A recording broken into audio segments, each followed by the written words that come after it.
This morning, inside a federal courtroom, a moment unfolded that pushed the American legal system to its edge. A former president of the United States stood just one sentence away from incarceration, not figuratively, not hypothetically, literally one sentence. What transpired has since been described by legal experts as one of the most direct confrontations with judicial authority in modern American history. And it's critical you understand this. Every second of it was documented, recorded, and preserved in real time. A federal judge looked Donald Trump directly in the eye and issued a stark command: sit down or go to jail. And Trump did not sit down. What followed was a 12-minute standoff that forced courtroom security to step forward, attorneys to physically intervene, and the entire legal system to pause in collective tension. I've spent the last several hours reviewing court transcripts, legal commentary, and firsthand accounts from inside that room. And I'm going to walk you through exactly what happened, because in this case, the details matter far more than the headlines. Before we step inside that courtroom, you need to understand the atmosphere that led up to this moment. For weeks, seasoned legal observers had been noticing warning signs, not in official filings, not in formal motions, but in patterns, subtle shifts that experienced court watchers know how to recognize. Trump has always been combative in court. That part isn't new. But his defiance has historically followed a familiar rhythm, almost a rehearsed routine: arrive late to attract media attention, mutter comments just loud enough to be overheard, post inflammatory statements during lunch breaks, exit with defiant sound bites for the cameras waiting outside. That's the pattern. That's what everyone expected. But yesterday, that pattern collapsed. Analysts who closely monitor Trump's courtroom behavior flagged multiple red alerts: angry truth social posts late into the night, a last-minute reshuffling of his legal team, extra security arriving earlier than scheduled, and perhaps most telling of all, complete silence from his attorneys. There's something you learn when covering cases like this. Whenever Donald Trump goes quiet before a court appearance, something is about to detonate. Early this morning, courthouse security reported what they described as unusual tension in the defense staging area, emergency strategy meetings that hadn't been held in weeks. The kind of frantic last-minute huddles Trump's team only calls when they're bracing for something volatile, a damaging witness, a surprise ruling, or a client about to abandon the script entirely. No one knew which scenario was unfolding. Some suspected all three were colliding at once, but observers were certain of one thing: Trump's posture had changed. And when a criminal defendant shifts demeanor without warning, even subtly, experienced judges take notice. Judge Engoron noticed. Now, let me take you inside the courtroom. Trump is seated at the defense table in his trademark navy suit. The prosecution is questioning a key financial witness, standard procedure, routine testimony. And then it happened. Trump didn't lean over to whisper to his attorney. He didn't slide a note across the table. He spoke out loud, sharp, deliberate, and directed straight at the witness stand. That's a complete lie, Trump said. A total fabrication. Everyone in this room knows it. The courtroom froze. Picture the scene. Every attorney stopped taking notes. Every spectator froze in place. Every camera operator in the overflow room leaned closer to their monitors. Judge Engoron slowly removed his reading glasses. He lifted his gaze. And the warning he delivered in that moment was anything but routine. It wasn't procedural. It wasn't polite. And it certainly wasn't negotiable. Legal analysts who later examined the transcript described the judge's response as immediate, unmistakable, and, most critically, fully backed by federal contempt authority. "Mr. Trump," Judge Engoron said, his voice slicing through the silence, "you will not speak unless you are addressed. You will not interrupt these proceedings. Do you understand?" And this is where the situation veered into territory no one anticipated. Trump did not retreat. Within seconds of the warning, he leaned back in his chair and said, clearly enough for the court reporter to record, "This whole thing is a joke. a complete joke. Let's be absolutely clear about what just occurred. A defendant in a federal trial openly ridiculed a sitting judge on the record immediately after receiving a direct judicial warning. These were not the words of someone asking for mercy.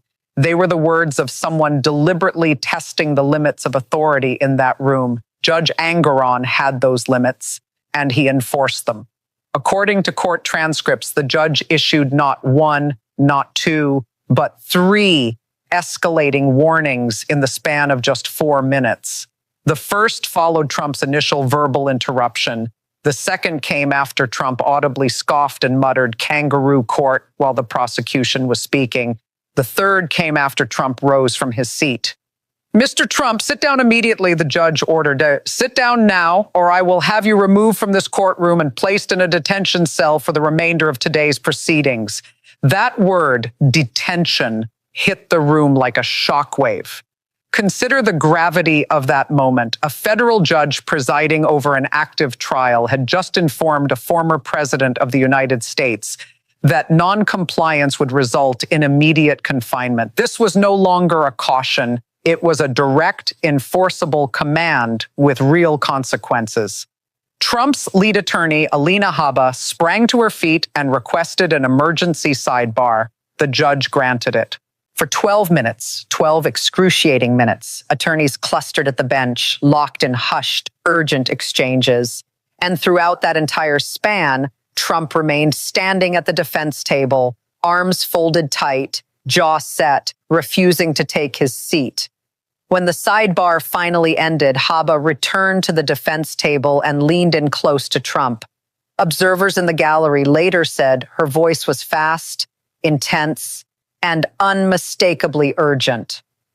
Trump shook his head. She spoke again, this time with greater force. He turned away. Then, and this detail matters, she placed a firm hand on his shoulder and said something that caused him, slowly and reluctantly, to lower himself back into his chair. Pause on that moment. Trump's own attorneys were forced to physically intervene to stop their client from being escorted to a holding cell in the middle of his own fraud trial. Now we need to talk about why Judge Angaran's response carries such weight, because this wasn't merely about maintaining order in a courtroom. It was about preserving the integrity of the judicial process itself. Trump's conduct went beyond simple defiance. It threatened to destabilize the proceedings altogether. And Judge Angaran recognized that instantly. His response wasn't emotional. It wasn't retaliatory. It was judicial. He didn't issue hollow warnings. He didn't delay action. He cited specific contempt authorities. He referenced established incarceration precedents. And that level of precision is critical. Former federal prosecutors speaking anonymously to media outlets described Trump's behavior as a deliberate provocation, an attempt to engineer grounds for a mistrial or future appeal. But what Judge Angaran demonstrated in that moment was restraint paired with readiness. His actions weren't just legally defensible, they were strategic. They were delivered with such exacting precision that there was no room for misunderstanding and, critically, no room for appeal. That level of care reveals something important. This judge anticipated this very scenario. Judge Angaran is not presiding passively over these proceedings. He is actively managing a defendant who believes the rules do not apply to him. And here's what most headline coverage will miss. It is extraordinarily difficult to command the focused attention of a federal judge. Today, Trump succeeded and almost immediately paid the price. For decades, Trump has operated under a single assumption that he can intimidate, exhaust, or overpower any opposition, that institutions eventually yield, that pressure produces compliance. But federal courtrooms do not function that way. Federal judges do not bend. They hold lifetime appointments. They are insulated from political influence. And they wield something Trump has rarely encountered: direct, enforceable authority. Judge Angaran's warning is now permanently embedded in the official court record. It was not intended to humiliate. It was intended to communicate one unmistakable message: obstruction intimidation, and theatrical disruption will not be tolerated in this courtroom. The judge stated plainly that Trump's conduct was inconsistent with the basic decorum required of all parties appearing before the court. Translated into plain language, you are not exempt. You will follow the same rules as everyone else, or you will face the same consequences. That is not a tone federal judges adopt lightly. When it appears, it signals that something genuinely serious is at stake. And this is where most coverage falls short. This was not an isolated lapse. This was not a momentary loss of composure. To understand what happened, you have to look at the full sequence within a single 6-hour window. During the morning session, Trump interrupted sworn testimony and disregarded direct judicial instructions. During the lunch recess, he posted multiple attacks on the judge via Truth Social. His legal team filed motions formally challenging the judge's impartiality. Outside the courthouse, Trump told reporters the trial was a disgrace to American values. All of it. Same day, same 6 hours. When Trump moves across multiple fronts at once, it signals coordination, not coincidence. And legal analysts are now openly examining several troubling possibilities. One, Trump may be laying the groundwork to refuse future court appearances altogether. Two, he may be deliberately provoking a mistrial through sustained disruption. Three, and this is the scenario causing the greatest concern, he may be attempting to trigger a constitutional crisis by openly defying a direct court order. Now, here is the broader context that helps explain his behavior. Trump is under unprecedented pressure from every direction. His attorneys want restraint to avoid additional contempt exposure. His political advisors want visible defiance. His campaign donors want a narrative of persecution. His core supporters want him to fight loudly and publicly. Those forces are pulling him in opposite directions simultaneously. And what we witnessed today was the collision point. Trump is attempting to navigate these competing pressures while simultaneously facing multiple criminal indictments across multiple jurisdictions. And when defendants in that position make abrupt, dramatic moves, they are not acting from confidence. They are acting under strain. They are acting from desperation. They are acting from exposure. Today, Judge Engoron decisively removed one option from Trump's playbook. He did not issue vague cautions.